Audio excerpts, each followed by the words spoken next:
Friends, आज की video में हम application of linear inequation in solving various type of problems करेंगे। इसमें बेटा आप जो है पिछली एक्सरसाइज जो कर चुके हैं उसमें आपको linear inequation in one variable या लीनियर इनइक्वेशन इन टू वेरिएबल ऑलरेडी आपको गिवन होती थी। आपने केवल उनका सॉल्यूशन फाइंड आउट करना था, चाहे वो अलजेब्रिकल हो चाहे वो ग्राफिकल सॉल्यूशन। आज की एक्सरसाइज में आप कुछ वर्ड प्रॉब्लम सॉल्व करना सीखेंगे with the help of linear inequation. तो इसमें आपने पहले प्रॉब्लम को पढ़ के उसके अकॉर्डिंग लीनियर इनइक्वेशन की फॉर्मेशन करनी है, देन फिर उसे सॉल्व करना है। तो इसमें आपने विशेष करके इस चीज का ध्यान रखना है कि आपकी जो लीनियर इनइक्वेशन बने वो क्वेश्चन के अकॉर्डिंग बिल्कुल सही बने, तभी आपका आंसर सही आएगा। तो इसमें हम पहला क्वेश्चन ले रहे हैं बेटा, find all pairs of consecutive odd natural numbers both of which are larger than 10 and their sum is less than 40। यानी कि आपने वो सारे पेयर्स फाइंड आउट करने हैं। किसके pairs? Consecutive odd natural numbers के। कॉन्जिक्यूटिव ओड नेचुरल नंबर्स के पेयर जैसे आपके 1 3 हो गया, देन 3 5 हो गया, देन 7 9 हो गया। ये सारे कॉन्जिक्यूटिव ओड नेचुरल नंबर्स हैं। यानी कि 1 के बाद 3, 3 के बाद 5, 5 के बाद 7, 7 के बाद 9। इस तरह के आप कितने भी बना सकते हो। जैसे ये 5 7 हो गया, ये आपका 7 9 हो गया। इस तरह से आप अब इसमें साथ में कंडीशन दे दी, both of which are larger than 10।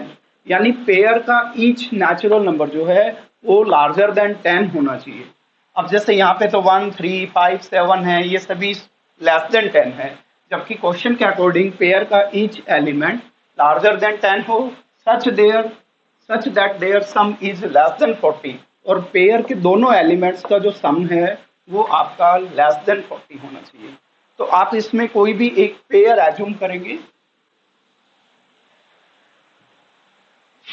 Let the required pair is, one of the required pair आपने एज्यूम कर लिया, उसका फर्स्ट एलिमेंट आपने एज्यूम कर लिया x, तो सेकंड एलिमेंट आपका हो जाएगा x प्लस 2। बेटा कोई भी दो कॉन्जिक्यूटिव नेचुरल नंबर्स होते हैं, ओड नेचुरल नंबर्स, उनमें 2 का डिफरेंस होता है। 1 3, देन 3 5, 5 7, 7 9, 9 11। तो अगर फर्स्ट x है तो जो नेक्स्ट होगा वो x प्लस 2 हो जाएगा। नाउ अकॉर्डिंग टू क्वेश्चन, अब पहली कंडीशन ये है कि पेयर का ईच एलिमेंट क्या होना चाहिए? ग्रेटर देन लार्जर देन 10 होना चाहिए। तो x भी ग्रेटर देन 10 हो एंड x प्लस 2 भी ग्रेटर देन 10 हो। तो आपने x की वो वैल्यू फाइंड आउट करनी है जो दोनों कंडीशंस को साइमल्टेनियसली सेटिस्फाई करे। एंड का मतलब बेटा इंटरसेक्शन, यानी दोनों कंडीशन एक साथ सेटिस्फाई होनी चाहिए। ये वैल्यू भी ग्रेटर देन 10 और उसी समय ये वैल्यू भी greater than 10। x is greater then 10 and x is greater then, ये 2 इधर जाके सब्ट्रैक्ट हो जाएंगे 8। अब आपने x की वो नेचुरल वैल्यूज बतानी है जो दोनों कंडीशन को सेटिस्फाई करेंगे। अब जो वैल्यू ग्रेटर देन 10 होगी डेफिनेटली बेटा ग्रेटर देन 8 होगी, बट जो वैल्यू ग्रेटर देन 8 है वो जरूरी नहीं है ग्रेटर देन 10 हो। Like 9 is greater then 8 but 9 is not greater than 10।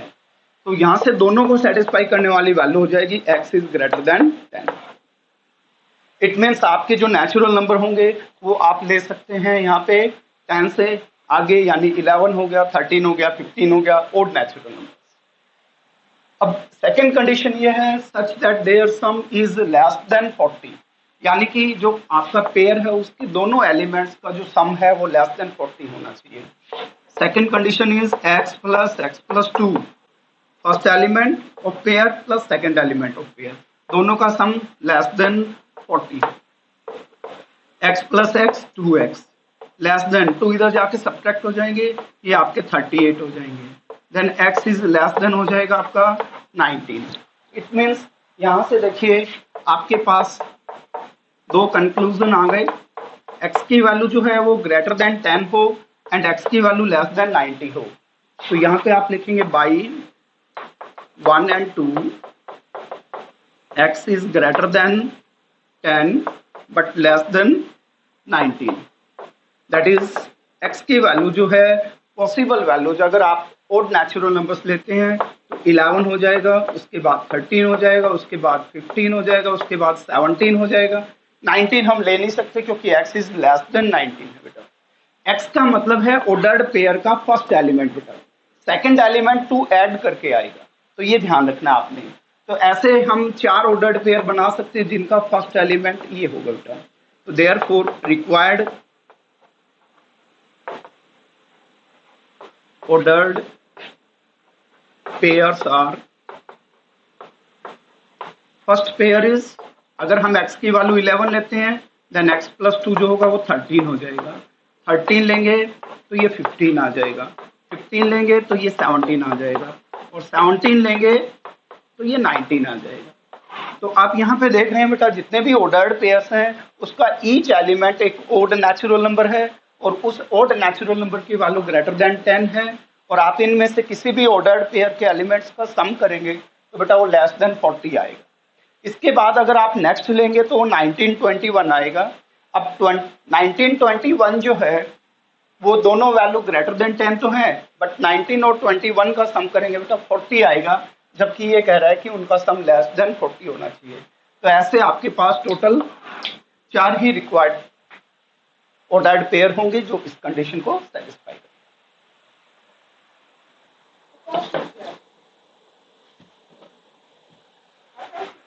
Payment की बनी है।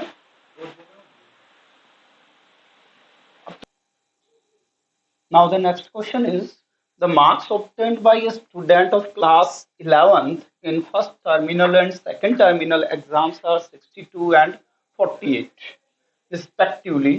Find the number of minimum marks he should get in the annual exam to have an average of at least 60 marks. अब बेटा अगर यहाँ पे ये word at least नहीं होता तो ये इक्वेशन बन जाती, क्योंकि फर्स्ट टर्मिनल एग्जाम में आपके जो स्टूडेंट के मार्क्स हैं वो 62 है, सेकंड टर्मिनल एग्जाम में 48 है, और आपको एनुअल एग्जाम के मार्क्स बताने हो जिससे कि उसकी एवरेज 60 मार्क्स हो जाए तो ये इक्वेशन बन जाती। अब ये कह रहा है कि एनुअल एग्जाम में कितने मार्क्स हो कि उसकी जो एवरेज है वो एटलीस्ट 60 मार्क्स की हो। इट मीन्स जो एवरेज आए या तो 60 आए या मोर देन 60 आए, तो दोनों में से कोई भी हो, तो ये एक इनइक्वेशन का क्वेश्चन बन गया। तो आप इसे सॉल्व इस तरह से कर सकते हैं। सबसे पहले आप लिख सकते हैं marks in first terminal exam equal to 62, marks in second terminal exam equal to 48, और एज्यूम करें let marks in annual exam, annual exam में आप एज्यूम कर लें, देयरफॉर एवरेज हो जाएगा, एवरेज ऑफ मार्क्स। एवरेज कैसे निकालते हैं बेटा, तीनों को ऐड कर देंगे और 3 से डिवाइड कर देंगे, तो तीनों मार्क्स ऐड कर दीजिए, 62 plus 48 plus x divided by 3 that is equal to 110 plus x divided by 3.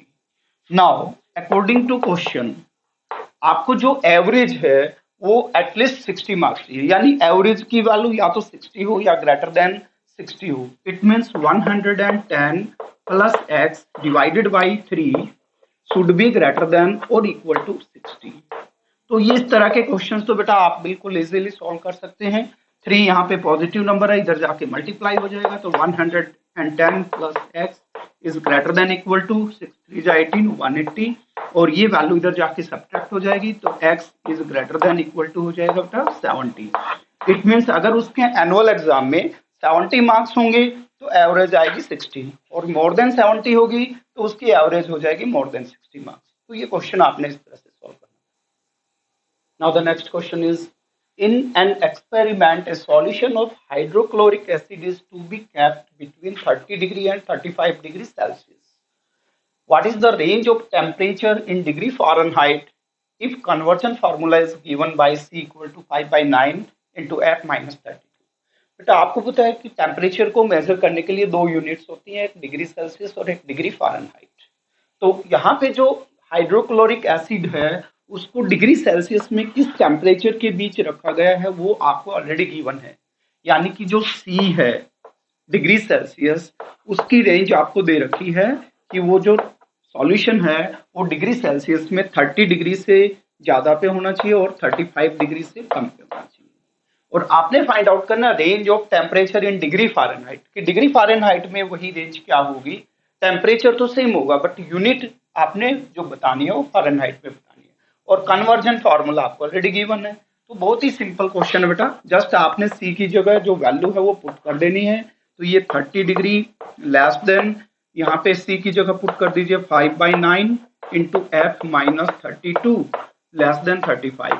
अब ये जो रेंज थी वो सी की थी, और इसे सॉल्व करेंगे तो हमारे पास जो रेंज आएगी बेटा वो एफ की आ जाएगी, और वही आपका रिक्वायर्ड आंसर होगा। तो सिंपल सी बात है, सबसे पहले इसे एलिमिनेट करें। ये 5/9 है, इस टर्म को आप जो है 9/5 से मल्टीप्लाई करेंगे।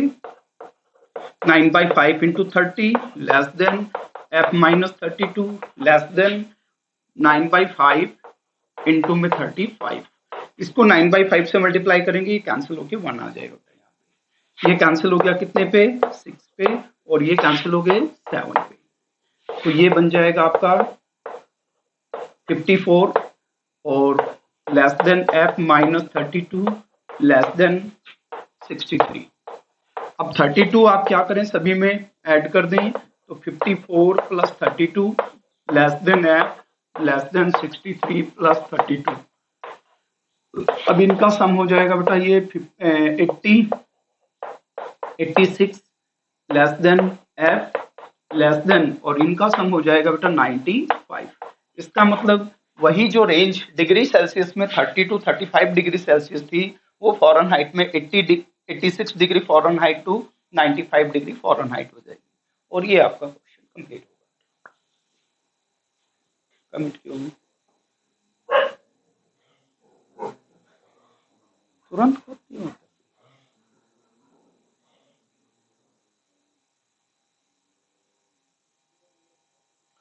Now the next question is, in drilling world's deepest hole, it was found that the temperature T in degrees Celsius x kilometer below the surface of the earth was given by T equal to 30 plus 25 into x minus 3, where x is greater than 3 but less than 15.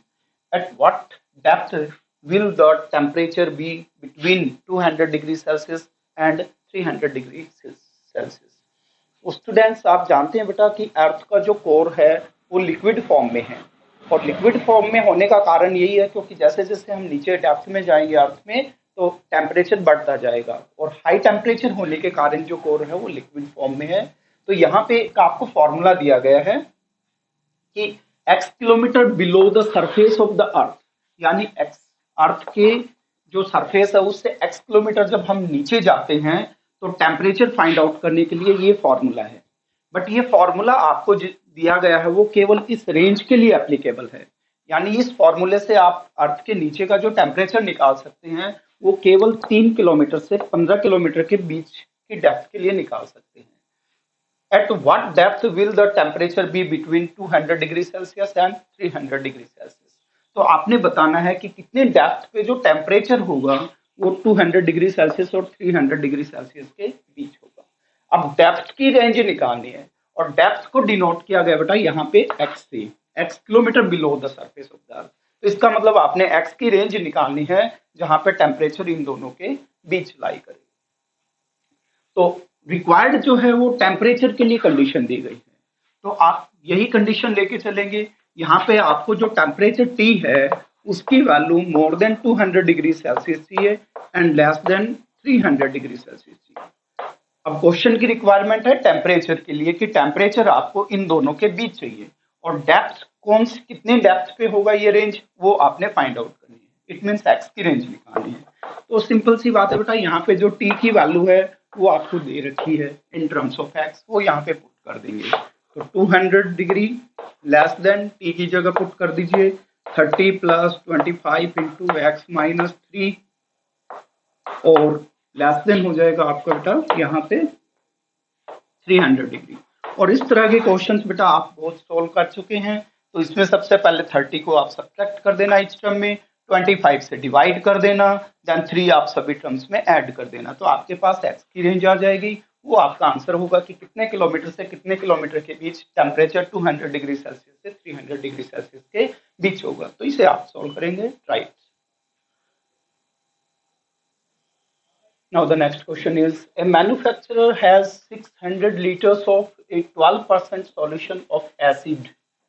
How many liters of a 30% acid solution must be added to it so that acid content in the resulting mixture will be more than 15% but less than 18%? एक manufacturer के पास बेटा 600 litre जो है solution है जिसमें acid की मात्रा है 12%, और एक दूसरा उसके पास सॉल्यूशन है बेटा, ठीक है, और उसमें एसिड दे रखा है आपको 30%। अगर 30% एसिड वाले सॉल्यूशन को हम 12% एसिड वाले सॉल्यूशन में मिलाएंगे तो नेचुरल है जो उसमें एसिड की मात्रा होगी वो 12% से बढ़ जाएगी लेकिन 30% से कम हो जाएगी।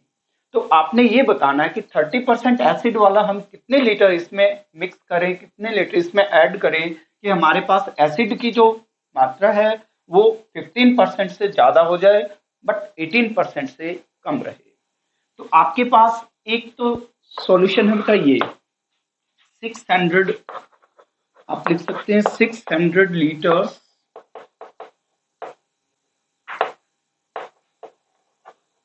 of 12% solution, 600 liters of 12% solution of acid, ये तो आपके पास है। और इसमें आप मान लीजिए कि x लीटर ऐड कर देते हैं, तो इसमें आपने ऐड कर दिया x लीटर्स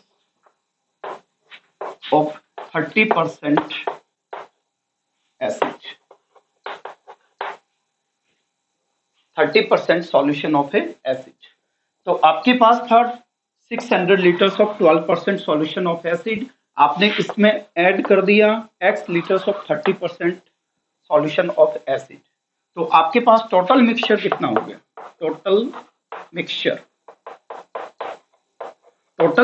600 लीटर ये था और प्लस में x लीटर आपने इसमें ऐड कर दिया, तो ये हमारे पास टोटल मिक्सचर आ गया लीटर्स में। नाउ अकॉर्डिंग टू क्वेश्चन, अब हमारी रिक्वायरमेंट ये है कि टोटल मिक्सचर में जो एसिड की मात्रा है वो 15% से ज्यादा होनी चाहिए और 18% से कम होनी चाहिए। तो हमारे पास जो टोटल मिक्सचर है वो है बेटा 600 प्लस x लीटर, ठीक है। अब 600 प्लस x लीटर में जो एसिड की मात्रा है वो हमें मोर देन 15% चाहिए और लेस देन आपकी 18% चाहिए। तो इसमें आप क्या करेंगे, इन दोनों में इसका हमने जो है 12% दिया गया है, इसका 12% दिया गया है और इसका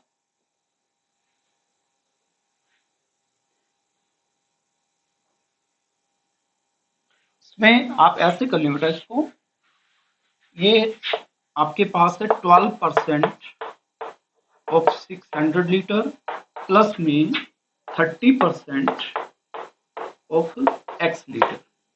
12% ऑफ 600 लीटर तो हमारे पास है और 30% ऑफ x लीटर आपने इसमें ऐड कर दिया।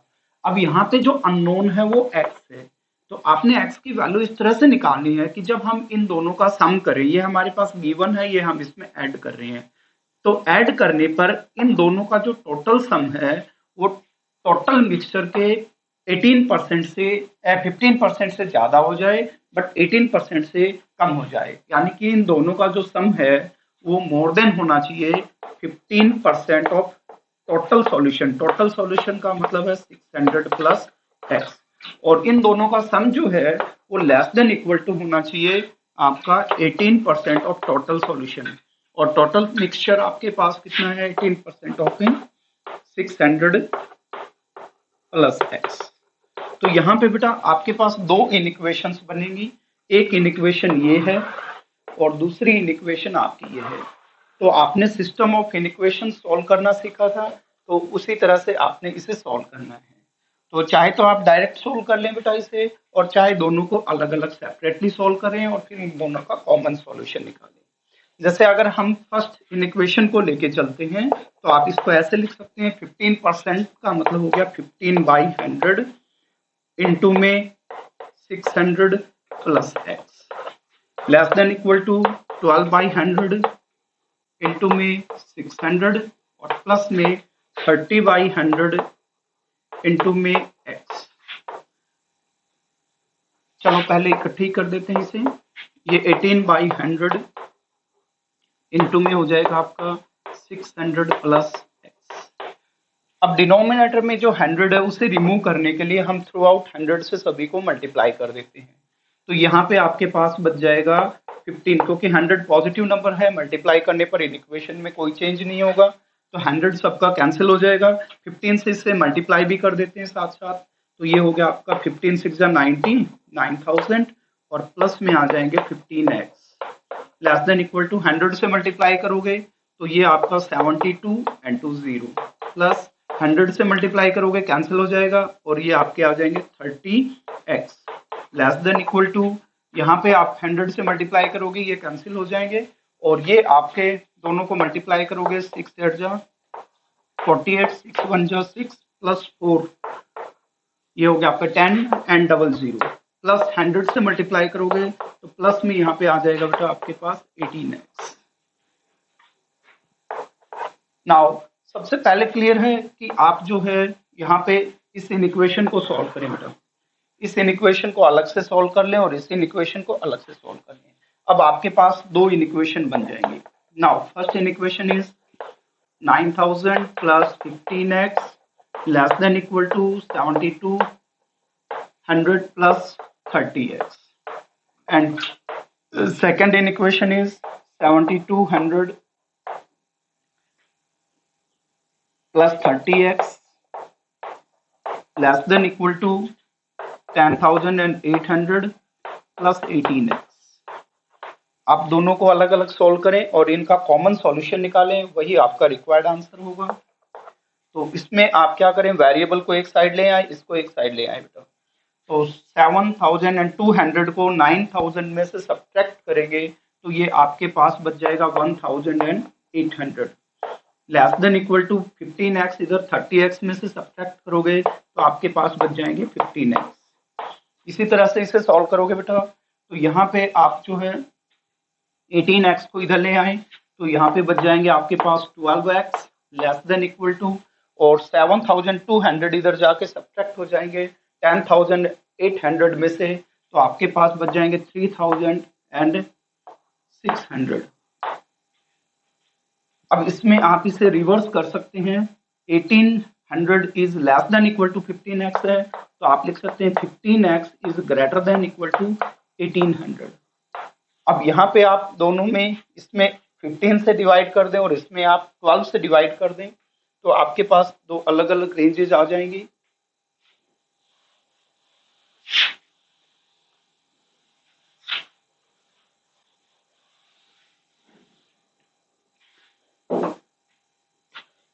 Now 15x is greater than equal to 1800, then x is greater than equal to, इसमें equal to sign involve question की रिक्वायरमेंट थी ग्रेटर देन की और लेस देन की, तो आई थिंक बेटा इसमें शायद एक ही साइन यूज करना था, क्वेश्चन मैंने इरेज कर दिया अभी। तो x is greater than equal to हो जाएगा आपका 15 से डिवाइड करोगे 15 1 जा 15, 15 2 जा 30, 1 0, एंड इसी तरह से आपकी सेकंड इक्वेशन बन रही थी यहाँ पे 12x less than equal to 36, तो यहाँ से आपके पास x less than equal to आ जाएगा 300। तो इट मीन्स x की जो वैल्यू है 120 से ज्यादा हो, 120 के इक्वल हो, या 300 से कम हो या उसके इक्वल हो, तो आप दोनों को कंबाइन करके कह सकते हैं कि x is greater than equal to 120 and less than equal to 300। तो बेटा यदि हम यहाँ पे 120 लीटर लेते हैं 30% एसिड सॉल्यूशन वाला, तो आपके पास जो एसिड क्वांटिटी होगी दोनों मिक्सचर्स को मिलाने के बाद वो एग्जैक्ट 15% आ जाएगी, और अगर हम 300 लीटर उसमें मिक्स करते हैं 30% वाला, तो आपके पास एसिड की मात्रा जो होगी वो एग्जैक्ट 18% हो जाएगी। और अगर आपको 15% और 18% के बीच चाहिए, तो इसका मतलब जो आप उसमें मिक्स कर रहे हैं 30% एसिड सॉल्यूशन, उसकी वैल्यू मोर देन 120 लीटर हो बट लेस देन 300 लीटर हो।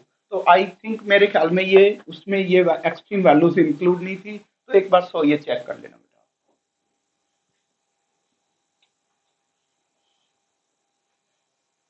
Now this is the last question of exercise.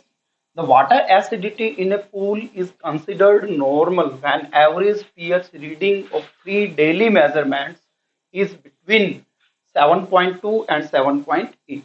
If the first two pH readings are 7.48 and 7.85, find the range of pH value for third reading that will result the acidity level being normal. आपको first to pH readings दे रखी है बेटा। First pH reading ये है, second pH reading ये है, और third pH reading जो है उसकी रेंज फाइंड आउट करनी है, जिससे कि जो पीएच वैल्यू है वो आपकी नॉर्मल कंसीडर की जाए। अब पीएच जो वैल्यू है वो नॉर्मल कब कंसीडर की जाती है? जब 3 डेली मेजरमेंट्स की जो एवरेज निकाले और वो एवरेज जो है 7.2 और 7.8 के बीच हो। तो इसमें जो आपका फर्स्ट पीएच रीडिंग है बेटा, फर्स्ट पीएच रीडिंग वो आपको दे रखी है कितनी? 7.48। सेकंड पीएच रीडिंग जो है वो आपको दे रखी है 7.85, और थर्ड पीएच रीडिंग की रेंज आपने निकालनी है। तो थर्ड पीएच रीडिंग आप एज्यूम कर लो क्या है? x। तो therefore average of pH readings निकाल लीजिए। एवरेज ऑफ पीएच रीडिंग्स जो आएगी वो 7.48 प्लस 7.85 प्लस x, तीनों का सम करके हम 3 से इसमें डिवाइड कर देंगे। ये हमारे पास 3 जो आपकी डेली मेजरमेंट्स हैं, first day, second day, third day की, उनकी एवरेज वैल्यू आ गई। अब आपने थर्ड जो हमारे पास पीएच रीडिंग है इसकी रेंज इस तरह से निकालनी है कि जो आपका पीएच वैल्यू है वो नॉर्मल कंसीडर हो। Third reading that will result the acidity level being normal, जिससे कि एसिडिटी लेवल जो है वो नॉर्मल कंसीडर हो। और एसिडिटी लेवल जो है नॉर्मल कंसीडर कब होगा? जब जो आपकी एवरेज आएगी 3 डेली मेजरमेंट्स की पीएच रीडिंग्स की वो 7.2 और 7.8 के बीच होगी। तो इट मीन्स आपको जो एवरेज आई हमारे पास, एवरेज वो ग्रेटर देन होनी चाहिए 7.2 से और लेस देन होनी चाहिए 7.8 से। तो यहाँ पे एवरेज हम ऑलरेडी कैलकुलेट कर चुके हैं बेटा। आप दोनों को ऐड कर सकते हो। 8 + 5 ये हो गया आपके पास 13, और 8 + 2 12 + 1 13, और 7 + 7 14 + 1 15.33 आ जाएंगे यहाँ पे। और प्लस में आपके पास x है divided by 3 greater than 7.2 and less then 7.8। तो स्टूडेंट्स इस तरह के क्वेश्चन आप सोल्व कर सकते हो। आपने जस्ट 3 से क्या करना है? मल्टीप्लाई करना है, और देन ईच टर्म में से 15.33 को माइनस कर देना। ये आपके पास x की रेंज आ जाएगी। इट मीन्स आपको ये पता चल जाएगा कि थर्ड रीडिंग मिनिमम कितनी होनी चाहिए और मैक्सिमम कितनी होनी चाहिए। तो स्टूडेंट्स आज की वीडियो में हमने ये एक्सरसाइज कंप्लीट कर ली, और ये चैप्टर भी आपका कंप्लीट होता है बेटा। तो इस चैप्टर से रिलेटेड आपके कोई भी डाउट्स हो प्लीज मुझे व्हाट्सएप करें, और ये कंप्लीट मुझे सॉल्व करके दिखाएंगे बेटा व्हाट्सएप पे। थैंक